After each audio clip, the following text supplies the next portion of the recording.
రీసెంట్గా మధ్యప్రదేశ్లోని భోపాల్లో ఒక వింతైన విడాకుల సంఘటన చోటు చేసుకుంది. ప్రెసెంట్ అది సోషల్ మీడియాలో ఫుల్ వైరల్గా మారుతుందన్నమాట.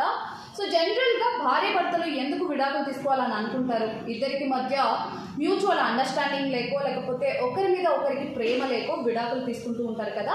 కానీ ఇప్పుడు నేను చెప్పే సంఘటనలో భర్త గురక భరించలేక ఒక భార్య విడాకులు కావాలని చెప్పేసి ఫ్యామిలీ కోర్టును ఆశ్రయించిందనమాట. ఇలాంటి చిన్న చిన్న వాటికి జనరల్గా ఫ్యామిలీ కోర్ట్ అసలు విడాకులు మంజూరు చేయదు. ఇక్కడ ఆవిడ నిద్ర పట్టక ఇబ్బంది పడుతున్నాను అని చెప్పినా కూడా కోర్టు వాళ్ళకి విడాకులు మంజూరు చేయలేదన్నమాట.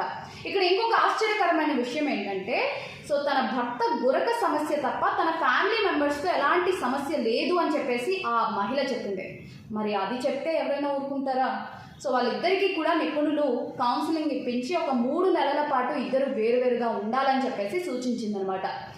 సో దాంతో ఇద్దరు కూడా వేరువేరుగా ఉండడం స్టార్ట్ చేశారు. ఈ క్రమంలోనే భర్త యొక్క విలువ భార్యకి తెలిసి వచ్చింది. దాంతో తన యొక్క నిర్ణయం మార్చేసుకుని సో ఎలా అయినా నేను అడ్జస్ట్ అయ్యి నేను బతకగలను అని చెప్పేసి తను మూవ్ ఆన్ అయ్యిందనమాట. సో ఈ విధంగా ఈ వింతైన విడాకుల సంఘటన అయితే ప్రెసెంట్ వైరల్గా మారుతూ ఉంది.